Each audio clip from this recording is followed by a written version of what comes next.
അസ്സാം വലൈക്കും വറഹമത്തുള്ള. ബിസ്മില്ലാഹിർ റഹ്മാൻ റഹീം. അൽഹംദുലില്ലാഹി റബ്ബിൽ ആലമീൻ. വസല്ലല്ലാഹു അലാ മുഹമ്മദിൻ വഅല ആലി മുഹമ്മദ്. സഹോദരങ്ങളെ, വിവേകവും പക്വതയും മാനുഷികതയൊന്നും ഒരാളെ നമുക്ക് പഠിപ്പിച്ചുണ്ടാക്കാൻ പറ്റുന്ന ഒന്നല്ല. ഒന്നയാൾ ചുറ്റുപാടിൽ നിന്ന് നേടേണ്ടതും മതപരമായ അറിവുകളിൽ നിന്ന് ആർജിക്കേണ്ടതും അയാൾക്ക് ജന്മസിദ്ധമായി കിട്ടേണ്ടതുമായ ഗുണങ്ങളാണ്. പലപ്പോഴും സമൂഹത്തിൽ ഇടപഴകുമ്പോഴും പൊതുസ്ഥലങ്ങളിൽ നമ്മൾ എത്തുമ്പോഴുമെല്ലാം തീരെ പക്വതയില്ലാതെ വിവേകമില്ലാതെ പെരുമാറുന്ന ഒട്ടനവധി ആളുകൾ നിത്യമായി നമ്മുടെ ദൃഷ്ടിയിൽപ്പെടുന്നു. ഒരു പക്ഷേ കഴിഞ്ഞൊരു യാത്രയിൽ അത്തരമൊരു അനുഭവം ഉണ്ടായത് ഓർക്കുന്നു. എയർപോർട്ടിൽ എമിഗ്രേഷനും എല്ലാ ചെക്കിങ്ങും കഴിഞ്ഞ് വിമാനം കയറാൻ വേണ്ടി ഗേറ്റിന് മുമ്പിൽ നിൽക്കുകയായിരുന്നു. ധാരാളം ഉംറയ്ക്ക് വന്ന സംഘങ്ങൾ തിരികെ പോകാൻ അവിടെ വിമാനം കാത്തു നിൽക്കുന്ന കൂട്ടത്തിലുണ്ട്. അതിൽ വളരെ പ്രായമായ ഉംറയ്ക്ക് വന്ന ഒരു ഗ്രൂപ്പിൻ്റെ പ്രത്യേകമായ ഡ്രസ്സും യൂണിഫോമൊക്കെ ധരിച്ച ഒരു വയസ്സായൊരു സ്ത്രീ. അവർ ഗേറ്റ് കടന്ന് ഫ്ലൈറ്റിലേക്ക് കയറാൻ വേണ്ടി പോകുമ്പോൾ ഗ്ലാസിൻ്റെ ഡോറുകളാണ്. ഒരു ഡോറ് മാത്രമാണ് തുറന്നു വെച്ചത്, ബാക്കിയെല്ലാം ഗ്ലാസ്സാണ്. അപ്പോൾ ഈ ഗ്ലാസ് ഉള്ള സ്ഥലത്ത് ഓപ്പണായൊരു സ്ഥലമാണെന്ന് വിചാരിച്ച് ആ സഹോദരി നേരെ പോയി ആ ഗ്ലാസ്സിൽ ഇടിക്കുകയാണ്. ഗ്ലാസിൻ്റെ ബലം കൊണ്ടും ശക്തി കൊണ്ടും അള്ളാഹുവിൻ്റെ അനുഗ്രഹം കൊണ്ടും അവർക്ക് ഗ്ലാസ് പൊട്ടുകയോ ഒന്നും പറ്റിയില്ല. പക്ഷെ അവിടെ തല നന്നായി ഇടിച്ചു. ഒരു ചെറിയ ചമ്മലോടുകൂടെ അവർ തിരിഞ്ഞ് യഥാർത്ഥ ഡോറിലൂടെ പുറത്തു കടന്നു. അവിടെ വളരെ ദാരുണമായൊരു കാഴ്ച ഞാൻ കണ്ടു. ഈ ഗ്രൂപ്പിൻ്റെ അമീറായി വന്നിട്ടുള്ള ഒരു വ്യക്തി, അദ്ദേഹം ഈ കാഴ്ച കണ്ട് അദ്ദേഹം കുറേ സമയം പൊട്ടി ചിരിച്ചു.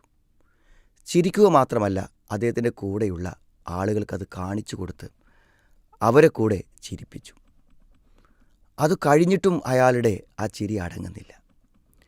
ആ ഗ്ലാസ്സിനപ്പുറത്ത് അവരെ കൂട്ടത്തിൽ വന്ന ഒരാൾ നിൽക്കുന്നുണ്ട്. അയാളെ ഗ്ലാസ്സിനുള്ളിലൂടെ ആംഗ്യം കാണിച്ച് വിളിച്ച് ആക്ഷനിലൂടെ ആ സഹോദരി ഡോറിനടിച്ചത് കാണിച്ചു കൊടുത്തുകൊണ്ട് അയാളെ കൂടെ ചിരിപ്പിക്കുന്നുണ്ട്. ആലോചിച്ച് നോക്കൂ നിങ്ങൾ, ഒരു അറിവില്ലാത്ത ഒരു പാവം സഹോദരി എയർപോർട്ടിലെ പരിചയമില്ലാത്ത അവരുടെ ആ ഒരു പെരുമാറ്റത്തിൽ അവർക്കൊരു അപകടം സംഭവിച്ചിട്ട് അവർക്ക് സർവ്വ സംരക്ഷണവും എല്ലാം കൊടുത്ത് എന്തെങ്കിലും പറ്റിയോ എന്ന് ചോദിച്ച് അവരെ ആശ്വസിപ്പിക്കേണ്ട ആൾ എത്ര പരിഹാസ്യമായിട്ടാണ്, എത്ര നീചമായിട്ടാണ് ആ ഒരു ദുരന്തത്തെ ആഘോഷിക്കുന്നത് എന്ന് കാണുമ്പോൾ ഇതൊക്കെ എങ്ങനെയാണ് നമ്മുടെ മനസ്സുകൾക്ക് പറ്റുന്നത് എന്ന് നമ്മൾ ആലോചിക്കേണ്ടതുണ്ട്. നമ്മളൊക്കെ ഒരു തെറ്റും പറ്റാത്തവരും, നമ്മളൊക്കെ വളരെ യോഗ്യന്മാരും അറിവുള്ളവരും വിവേകമുള്ളവരും അന്തമുള്ളവരും ബാക്കിയുള്ള സാധുക്കളെല്ലാം വിവരമില്ലാത്തവരുമാണെന്ന പുച്ഛം, അതിൽ നിന്നാണല്ലോ ഈ പരിഹാസമെല്ലാം ഉണ്ടാവുന്നത്. ഇതൊക്കെ ഒരു വിശ്വാസിക്ക് യോജിച്ചതാണ്. ഒരാളും മറ്റൊരാളെ പരിഹസിക്കാൻ പാടില്ല എന്നത് എത്ര വ്യക്തമായി ഖുർആൻ പറഞ്ഞിട്ടുള്ള ആശയമാണ്.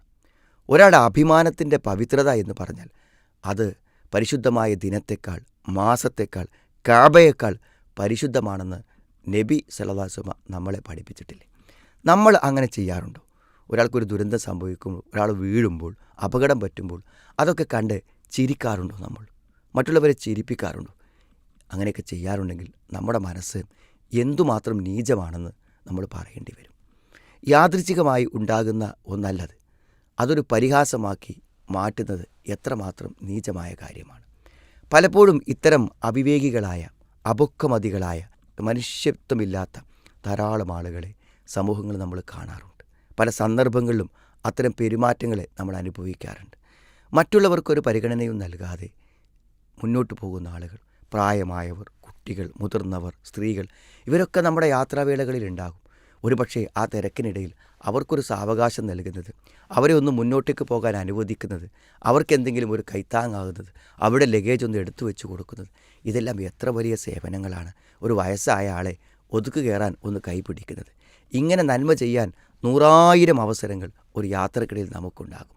അതൊന്നും ചെയ്യുന്നില്ലെന്ന് മാത്രമല്ല, ഇത്തരം വിഷമങ്ങൾ അനുഭവിക്കുന്നവരെ നോക്കി ചിരിക്കാനും പരിഹസിക്കാനും അത് ചൂണ്ടിക്കാണിച്ച് മറ്റുള്ളവരെ പരിഹസിപ്പിക്കാനുമൊക്കെ പറ്റുന്നുണ്ടെങ്കിൽ അത്തരം ആളുകളെ കാണുമ്പോൾ വല്ലാത്ത സഹതാപവും മനോവേദനയും നമുക്കെല്ലാം അനുഭവപ്പെടാറുണ്ട്.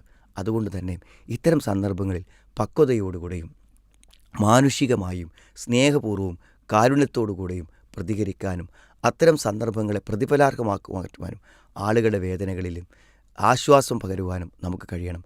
അതിനുള്ള മനസ്സ് അള്ളാഹു പ്രദാനം ചെയ്യട്ടെ.